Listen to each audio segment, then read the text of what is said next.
Oh, um, I thought I'd better do a quick, well, not that I'd better, but I should do a quick Fez night. I wasn't planning on doing a Fez night, but this is more about checking in, and it's going to be an extra short one.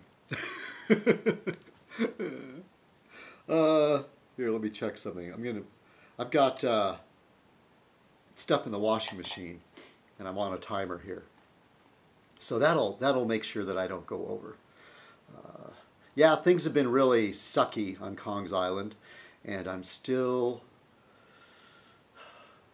in my mind, I do a lot of this. Instead of taking action, and I know I need to take action, but I keep mulling over these options and possibilities. And one day I think, oh, this is what I'm going to do. And then the other day I go, no, I'm going to do that. And then the other day I go, damn it, I'm going to somehow,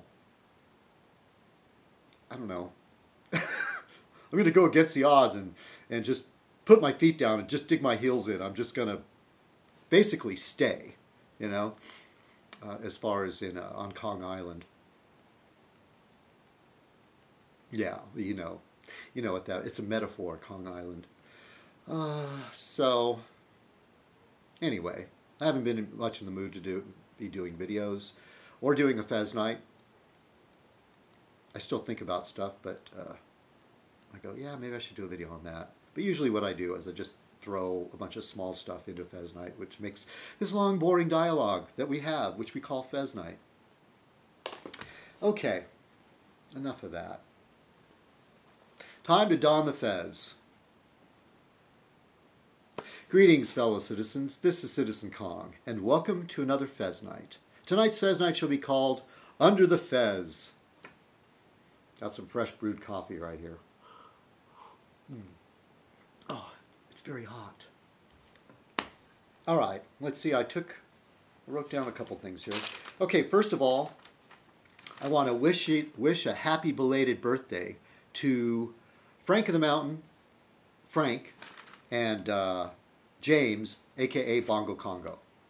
Let's see, I'm really late on wishing James a happy birthday, and Frank's wasn't too long ago. I happened to see that on Facebook. Excuse me, I think I'm coming down with something on top of everything else. Whoa, he's me.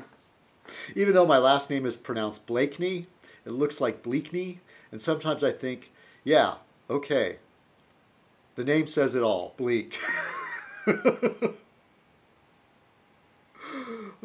Sammy in Australia posted something on her Facebook page.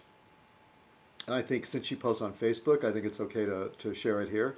She asks, I wish I could remember the exact words, but it's how many times can a heart be broken before it's irreparably damaged, or it cannot be repaired, or something like that, cannot be fixed. Basically, how many times can a heart be broken and still go on? And as far as I thought I wrote this down.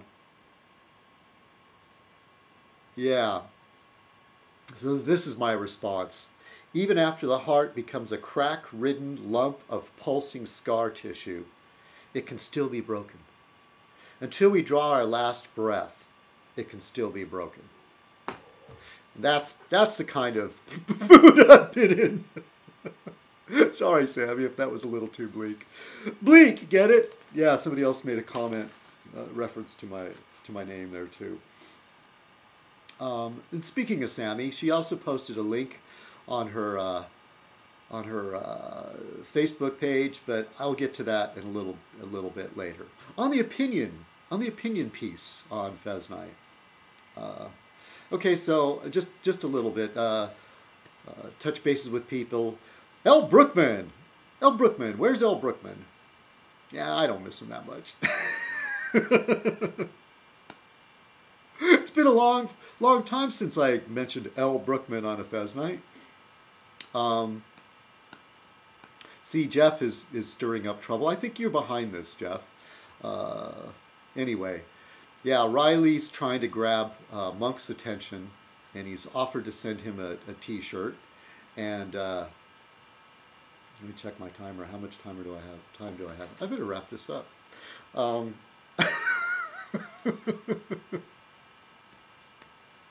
I just can't keep it short, can I? I should edit my vlogs like some people do, but you know, there's a flow. And you know when they put an edit in there, it's like, they're like, and they don't want to look stupid. I don't care. I don't care about looking stupid. Basically, I sum it all up to I'm a semi-intelligent naked ape. I don't know, I used to tell my sister I'm an intelligent monkey. But actually, monkeys have tails, and they're different from apes, which are chimps and apes, and, you know, gorillas. I kind of relate to the chimp. You know, I have a chimp on my shirt right here. He's wearing a spacesuit. You know, in Planet of the Apes, I always thought, you know, Planet of the Apes is kind of interesting. How the orangutans were the religion, or the church, and the gorillas were the military, and the chimps were the thinkers. You know, and plus, all the other ones could kick their ass in a fight. I don't know though. A chimp might take on an orangutan. They're bigger, but chimps are quicker, right? I've seen those nature shows where chimps are pretty violent. They'll actually kill and eat meat on a rare occasion. Yeah, they're violent. Anyway, speaking of Riley, what was I saying? Oh yeah, he's trying to get Monk's attention by sending him. He's offering to send him a T-shirt. Of course, I doubt Monk's going to send him his address. Gray Realities, who happens to be lives in the same neighborhood as Monk and sees him on various occasions, has seen him around on various occasions, has offered to have Riley send him the shirt, and he'll deliver it to Monk on the next time he sees him. So, Monk, you're an inhuman monster, and I know you're not the friendliest guy, but what would it hurt to meet Gray Realities? From what I've talked to him a bit on Skype, he's a very nice guy. But you know, teach his own. I know I made a big mistake by trying to befriend a local personality here, and that turned to be a big mistake. He's a very bad man. Although can be very funny and creative. So, yeah, Wacky John is still being wacky. All right, now on to the opinion piece. When I'm doing checking out the Twitter, that little xylophone thing was my timer. On the Twitter feed, the people that I follow tend to be liberals and political people like myself, and so there's a not everyone, but that's a tendency. So I see like reoccurring themes. You know, like the sequester, but the big thing lately is guns. Guns.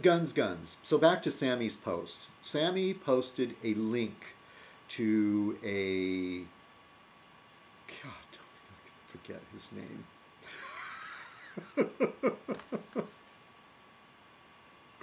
Oh, I told Jon Stewart. Okay, what is it called? The Daily Show? To Jon Stewart, where one of his very clever and one of the better, they're all good, John Oliver interviewed a gun advocate from Virginia. He's the head of some Virginia gun group. And John Oliver ran circles around the guy with his logic. The guy came up looking like a buffoon. And I will try to find the link and post it in the section below. So John Oliver is interviewing this guy, and there was two things that stuck in my mind that were really profound. I don't know about profound, but let's say interesting. One of the attitudes is that the guy said was that some of these gun law ideas won't work here on planet Earth, essentially. He did he just say, well, maybe out there on planet X, they might work. And then John Stossel, not John Stossel, John Oliver. No, John Stossel, he's awful. He's awful. Whatever happened to him? I don't watch TV anymore. I basically stream everything on the internet, watch a lot of movies and TV shows. Yeah, you know all about that. You know, it's funny, there was something I was doing that I didn't realize is a big trend, and Netflix is jumping onto that. It's called binge watching, where you'll find a show where there's several seasons and you'll watch one season after another and spend hours watching one episode after another, going through an entire season, you know, and then go through an entire season later. So anyway, back to the, see, this is what I do. Go around and around. Okay, back to Jon Stewart, back to John Oliver and the gun thing. Yeah, this guy said it wouldn't work. Okay, maybe on Planet X. But then John Oliver started pointing out Australia. And I won't go into all the details, but Australia had a period of several episodes of gun violence. And the Prime Minister, whoever, Australia passed a bunch of, passed some very serious gun laws. That's where people at it, right? Passed some serious gun laws. And sure, the problem doesn't go away 100%. But Australia is not Planet X, okay? And Australia, I'm sure, per capita has much less gun violence than the U.S. in general. Accidental shootings. Did you hear about that kid that shot another kid that got a toy gun? It wasn't a toy. It's a one-shot .22 called a Little Cricket. You know, and it's sold to kids. And this kid was like 5 years old, got it as a gift, and I think he shot his sister in the face, something like that. The gun comes in a pink edition for girls, in case you're getting ready for your Christmas shopping. Okay, let me wrap this up so I can keep it in one Fez night. The other thing that struck me is John Oliver pointed out the man had the attitude that gun laws are useless because they can't be enforced. And John Oliver said, and then even the man brought up something about crack cocaine and somewhere in there. And John Oliver said that if a law can't be 100% enforced, then why do we have drug laws? Obviously, we can't enforce drug laws, but they're still there. And so maybe we should have no laws in that regard, or any laws at all, because all the laws that, I mean, he didn't say this, but laws are not 100% enforceable. So the man said, I'll get back to you on that. I'm totally stumped. It was brilliant. Okay, got to wrap this up. All right. How do I end these? Well, anyway, that's a Fez night. Thank you for watching Under the Fez. Cheers.